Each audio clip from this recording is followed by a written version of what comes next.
Hi everyone, this is Counseling 4000, Chapter 14, Documenting Initial Inquiries. On the phone. Some agencies do extensive phone intakes. So for some people, what happens is you call in to receive services. They might want you to answer some questions so they understand who you are as a person. Usually it might be a briefer version of an intake.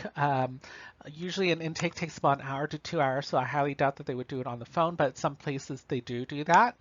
And then others will ask a few questions on the phone, then the client comes in to fill out the forms before seeing a case manager.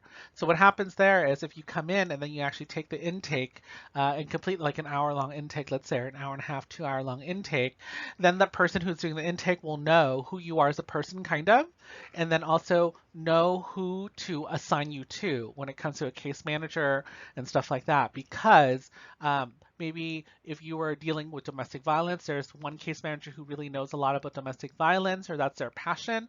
Maybe they can help you the most, then they would assign you to that person rather than just randomly giving you to a specific person. There's a form that ascertains what the problem is. It's brief, and then also to set up an intake appointment face to face. So what that means is if it is on the phone, it's a brief intake just to make sure that you are supposed to be at this agency to receive these services, because maybe it doesn't offer any services that you need, then we can actually recommend you to another agency. Whereas for you to come in, waste your time answering these questions, and then get kind of like, redirected. In terms of phone calls and stuff like that, you can also get a referral from another agency, like I said in the previous slide. If this agency that you call doesn't really give you the services, but that person knows of another agency, they'll refer you to that other person or this other agency so that you can actually receive the services that you really need.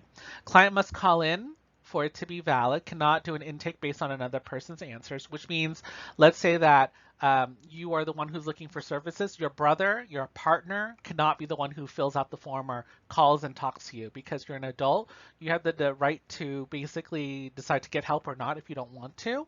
And so if it was like a partner, a sibling, or whatever who is calling in, it doesn't work, because we don't know if that other person who is the one that's being reported really does want it or need that services. Exceptions are when, number one, the person is incapable of calling due to mental health emergency. So if there is a disability that prevents them, then of course, then having a partner or a sibling or a parent or a child do it, it's okay. Two, the person needing services is a child. A parent or guardian can call for that child. So if it's under 18, that person can have a guardian call in place of. Three, the caller is very infirm or sick. That's what infirm means. Has an intellectual disability or is frail, aging, adult. A family member or friend can call for that specific person. And then four, the person needs an interpreter to communicate. So if there's another person there who's interpreting, then obviously that person can be the one talking on the phone, because they're just interpreting the language, not reporting them and saying anything specific without the other person's desire or intentions. Walk-ins. Receptionist will fill out a form. Client fills out while in the waiting room. Generally, walk-ins are seen the same day, so they can probably get an intake and then at least get introduced to the organization. Can prevent an emergency room visit in the near future if they do that, because let's say that there's someone who's panicking, and then if they got the intake and said, the paperwork is being processed now, they might be a little bit more calmer than if you say, oh, well, you have to come back another day, because then they might freak out in one way or another, have a panic or anxiety attack, and then go towards the emergency room. And it's not necessarily something that needs to be at the emergency room, so we can reduce that. That would be wonderful. Client situation can escalate if there are no interventions. So during that time period, maybe the person who is the intake person, or let's say the counselor or the case manager, can offer them some tips on how to de-escalate the situation so that, again, they don't need to go to an emergency room. Here are some guidelines for filling out forms. The first thing is to use black ink. Never use a pencil to fill out a form. And the reason why, obviously, is that people can erase it and then fill out different information. And if you are concerned, you don't want anyone to do that.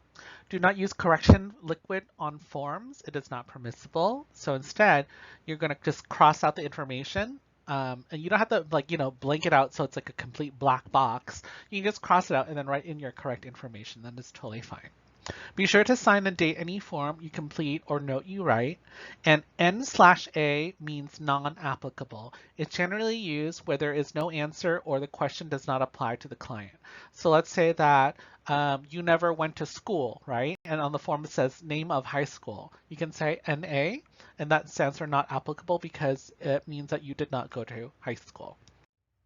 Steps in filling out the new referral or inquiry form. If you look at Appendix C, there is a new referral or inquiry. I will actually give you that form so that you can fill out when you're doing it with your classmate.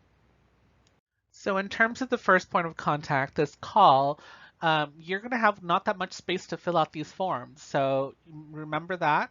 You can use very few sentences to describe why the person called today and they didn't come in, or for whatever reason. Choose the most important points. So again, they might talk to you for 15 minutes. You want to just write down the highlights, what you think are the most important things in that, and then detail will be noted when you take the social history, which means that once you come in or once that person comes in and you're able to meet, you're going to get a lot more detail. So this is just the first time. You want the major overall reasons why this person called and want to come in, want to receive services, and then you're going to have more information when the person actually comes in. So here are some examples of like a really short note. Giovanni Versace called today because his employer requested he seek help for drug problem, crack. In the last 2 weeks, he has missed or been late to work every day, sleeping on the job and cited for safety violations. Client sounded distressed and anxious to begin treatment. So that's good enough for a little note for when that person first calls in. Here's another example. Laura Mara called today after a serious fight with her husband involving physical abuse. Laura states husband has been verbally abusive in past, but not physically. Client is hospitalized and looking for alternative safe living arrangements upon discharge. Client sounds depressed, but cooperative. Again, so you can show all the little highlights, the points of that conversation that you had with that person on the phone, and then you want to note this down so that it becomes part of their file. Keep the reasons from being too complicated. So when you practice, don't do one that requires immediate assistance, okay? Like a suicide case. If it's a suicide case, that's actually considered an emergency and you would want to deal with it immediately. Depending on your agency, you might have a crisis management system or team that will help you out with someone who is suicidal. Please don't go, oh, well, the person said they were suicidal, but I told them just to come in next week. Because you never know what might happen, so you want to deal with that immediately. This is for general problems that actually can be, dealt with in a timely manner as opposed to an immediate manner or as an emergency. When you write these things, also be very specific. Do not use general descriptions such as he beats her, period. Instead, you want to write something like the last time her husband hit her was last night, April 8th, 2019. What the most recent problem with the alcoholic husband was, and what the most recent problem was for the client at work.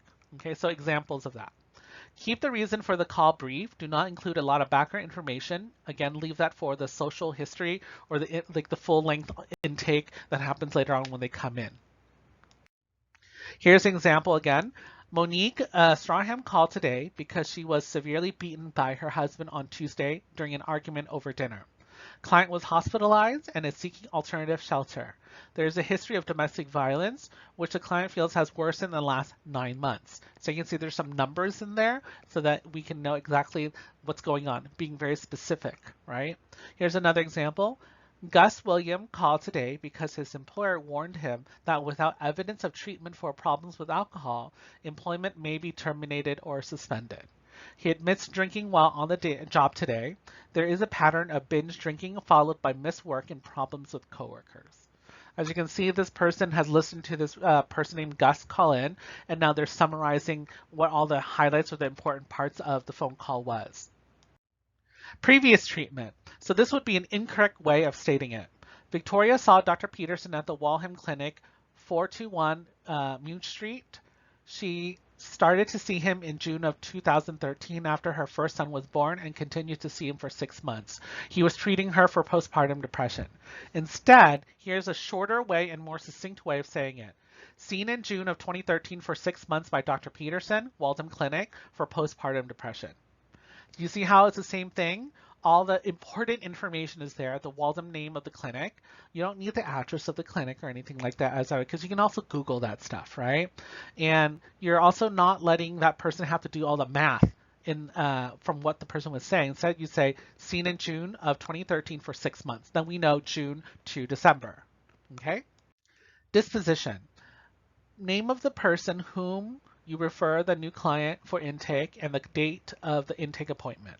Usually the person who handles the phone inquiries is not the same person who sees the client when they come in for the first appointment.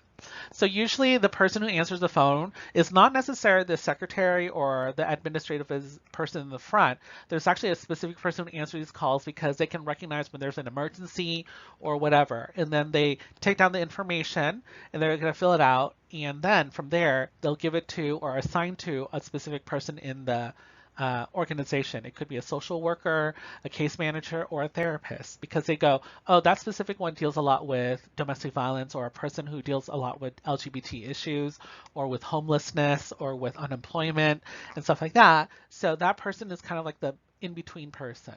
Okay. Verification send. This is a verification of appointment. So you would actually send out a form that verifies that this person called and that there is information. Say yes, and then the date you sent it out, not the date of the appointment. So it usually is the same day as the phone call. Okay. Evaluating the client's motivation and mood. Complete your note with a single sentence that indicates how the caller seems to you. So examples, after you fill out the form or you fill out this note or whatever, you want to say, Brian expressed a desire to begin treatment immediately and seemed angry.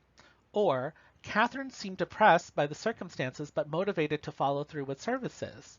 Or, Benjamin expressed skepticism that anyone could help him but seemed motivated to seek help. Or, Crystal was tearful and seemed depressed during the interview. So at the end of it, you would want to write something like this, kind of like your last uh,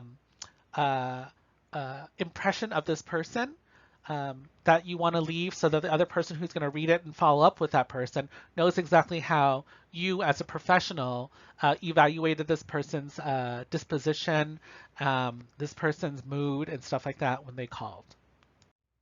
Steps for preparing the verification of appointment form. Not all agencies use verification letters. Today, many agencies have more clients than they can see easily. An agency cannot afford to waste an hour on a person who does not come in for a scheduled appointment because they don't get paid, basically. So you want to read page 283 for additional information about that. But I will be giving you a form that you will be kind of role-playing with a client, your classmate or whomever, and then from there you can complete that form.